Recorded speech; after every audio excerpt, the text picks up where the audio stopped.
여기 색깔만 다르고 모든 게 똑같은 공 2개가 있습니다. 그리고 지금 상황은 공기가 하나도 없는 진공 상태예요. 이때 수직으로 낙하하는 A공이랑 비스듬하게 포물선을 그리면서 낙하하는 B공 중 어느 공이 더 빨리 땅에 도달할까요? 정답은 A와 B가 동시에 땅에 도달합니다. 오늘 이 영상이 끝날 때쯤이면 이 이유를 완벽하게 이해하실 거예요. 우선 저 현상을 이해하려면 중력이 뭔지부터 생각을 해봐야 됩니다. 중력이 뭔지 이해하려면 우선 만유인력과 중력의 차이가 뭔지 알아야 되는데요. 우선 만유인력은 질량을 가진 모든 물체 사이에 존재하는 서로 잡아당기는 힘을 말합니다. 지구에 어떤 물체가 있다고 가정해 볼게요. 이 물체와 지구 사이에는 만유인력이 작용합니다. 이때 만유인력의 방향은 지구 질량의 중심, 즉 지구 중심 방향입니다. 이때 지구는 자전을 하게 되는데 이 자전 때문에 원심력이라는 힘이 작용을 합니다. 이 원심력은 자전 축에 대해서 바깥쪽 방향으로 힘이 작용을 하게 되죠. 지구에서는 지구 자전에 의해 지표면의 물체가 지구 바깥으로 튕겨져 나가려는 힘이 작용하는데 이 힘이 바로 원심력입니다. 아까 지구에 있다고 가정한 물체의 이야기로 돌아가 봅시다. 이 물체에는 지구와 물체의 질량에 의한 만유인력이 작용하지만 동시에 지구 자전에 의한 원심력이 작용하고 있어요. 원심력은 물체가 있는 위치를 기준으로 지구 자전축에 대한 수직 방향으로 작용을 하게 됩니다. 중력은 바로 이 만유인력과 원심력의 합입니다. 그러니 만유인력과 중력은 엄밀히 말하면 다른 개념인 거죠. 하지만 만유인력에 비해 원심력의 크기가 무시할 수 있을 정도로 작기 때문에 만유인력을 그냥 중력이라는 개념과 동일하게 사용하겠습니다. 그렇다면 학생들이 이런 의문을 가질 수 있습니다. 이 중력이라는 힘은 도대체 왜 있는 걸까요? 그런데 이건 아직 과학자들도 풀지 못한 미스테리입니다. 그래서 중력이 있다는 건 현대 과학 수준에서는 그냥 받아들이는 수밖에 없어요. 하지만 여러분도 알고 있듯이 중력이 있다는 건 명백합니다. 우리는 지금부터 그 중력이 어떤 특성을 갖고 있는지 이해해 볼 거예요. 우선 지구랑 지구에서 살고 있는 사람을 생각해 보겠습니다. 이때 지구와 사람은 서로를 끌어당기고 있어요. 지구도 사람을 끌어당기고 있고 사람도 지구를 끌어당겨요. 이때 지구가 사람을 끌어당기는 힘과 사람이 지구를 끌어당기는 힘은 같습니다. 이것이 바로 만유인력의 개념인데요. 이게 바로 중력의 첫 번째 특징이라고 보시면 되겠습니다. 많은 학생들이 여기서부터 막혀요. 왜 지구랑 사람이 서로 끌어당기는 힘이 같을까요? 만약에 지구가 우리를 끌어당기는 힘이 더 강하다면 우리는 이미 콱 하고 땅속으로 파묻혀 들어갔을 겁니다. 서로 끌어당기는 힘이 같으니까 우리가 지금 땅에 파묻히지 않고 버티고 서 있을 수 있는 거예요. 이건 지구와 저뿐만이 아니라 질량을 가진 물체라면 모두 서로 끌어당기는 중력의 크기는 같습니다. 이때 주의해야 하는 건 모든 물체 사이에서 작용하는 중력이 모두 동일한 크기는 아니라는 거예요. 물체 사이에 작용하는 중력의 크기는 물체의 질량에 따라 달라집니다. 제가 말하는 건 중력이 작용하는 두 물체가 서로 당기는 힘은 늘 동일하다는 거예요. 다음으로 중력의 두 번째 특징을 말씀드리자면 중력의 크기는 물체의 질량이 클수록 그리고 물체 사이의 거리가 가까울수록 커집니다. 예를 들어서 중력은 제가 땅에 붙어 있을 때 가장 크고 하늘 위로 점점 올라갈수록 약해진다는 거예요. 그리고 세 번째 특징은 제 몸무게가 지금의 2배가 되면 지구가 저를 끌어당기는 중력도 2배가 된다는 겁니다. 물론 제가 지구를 끌어당기는 중력도 2배가 되죠. 마지막 네 번째 특징은 중력은 물체가 떨어져 있어도 작용한다는 겁니다. 즉 제가 땅에 붙어 있지 않고 점프를 한 순간에도 중력은 작용한다는 거죠. 이건 사실 이해하기 쉽습니다. 중력이 작용하니까 제가 땅에 다시 떨어지는 거죠. 지구의 중력 방향은 연직 방향이라고도 하는데 연직 방향이라는 건 지구 중심 방향이라는 뜻입니다. 자, 지금부터는 좀 더 구체적으로 중력을 이해해 볼게요. 중력에 관해 제대로 이해하기 위해서는 우선 무게와 질량의 차이에 대해서 알아야 합니다. 먼저 무게부터 알아볼게요. 질량은 물체가 가지고 있는 고유한 값이고 무게는 물체에 작용하는 중력의 크기로 단위는 뉴턴입니다.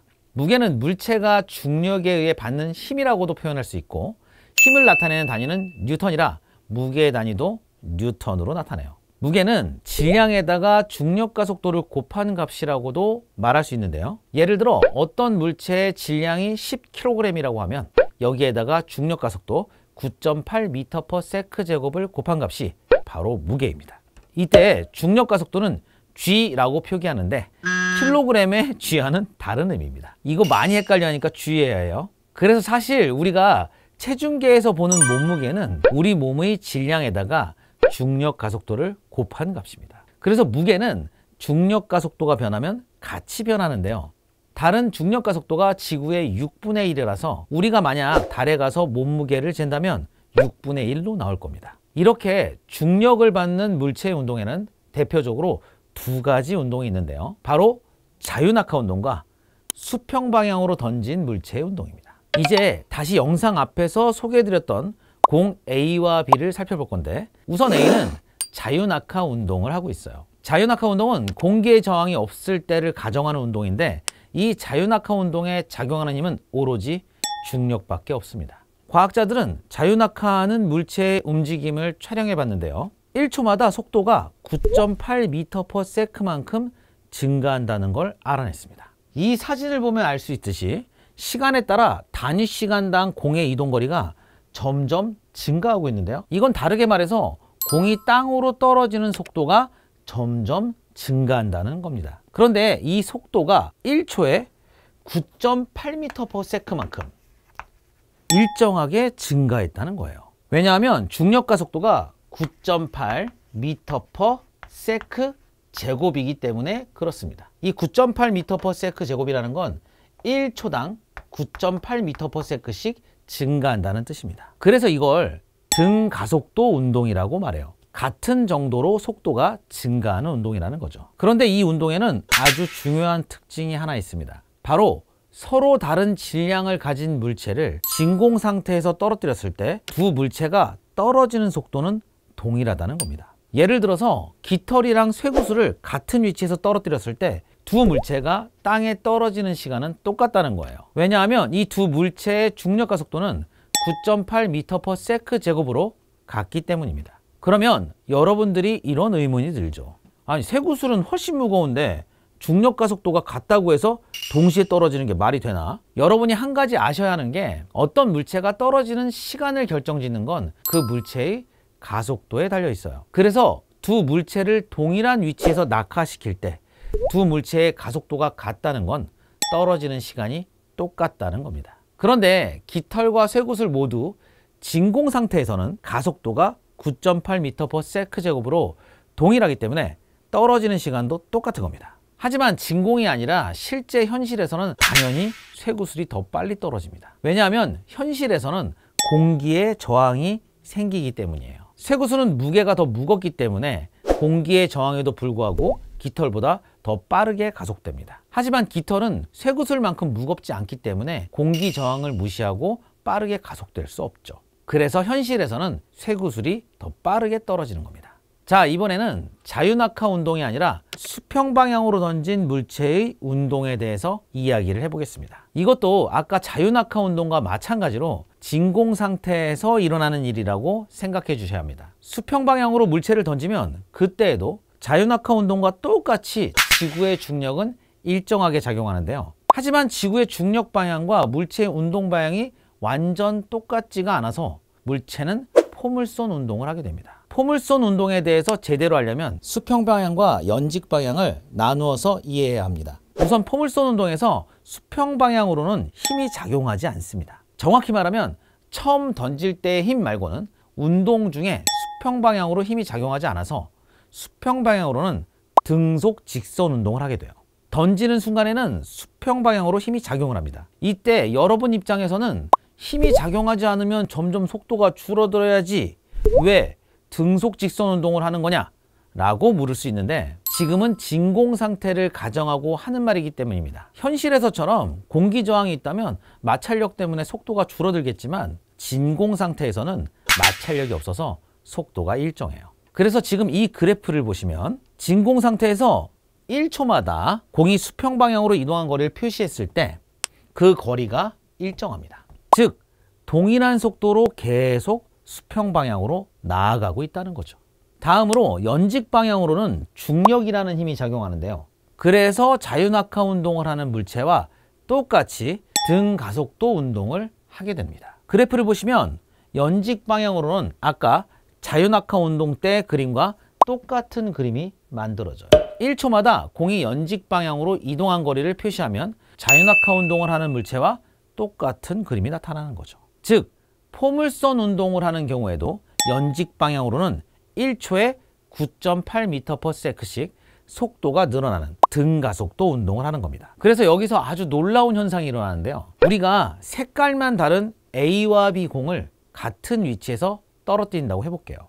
이때 A는 자유낙하를 하면서 떨어지고 B는 포물선 운동을 하면서 떨어집니다. 그러면 A와 B 중에 누가 먼저 땅에 떨어질까요? 일반적으로 생각했을 때는 A가 더 먼저 떨어질 것 같죠. 하지만 이 둘은 동시에 떨어집니다. 왜 그럴까요?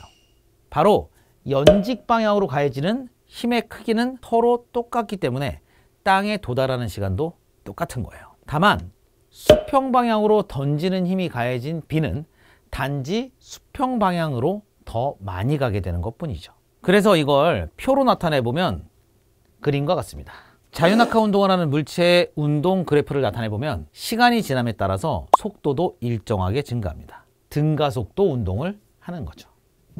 다음으로 수평 방향으로 던진 물체의 운동 그래프를 볼게요. 수평 방향으로 던진 물체의 운동은 수평 방향과 연직 방향으로 나눠서 봐야 합니다. 자유낙하 운동은 수평 방향의 운동이 없지만 수평 방향으로 던진 물체의 운동에서는 수평 방향의 운동이 있기 때문이죠. 수평 방향으로 던진 물체의 운동에서 수평 방향 운동 그래프를 보면 시간이 지나도 속도가 일정합니다.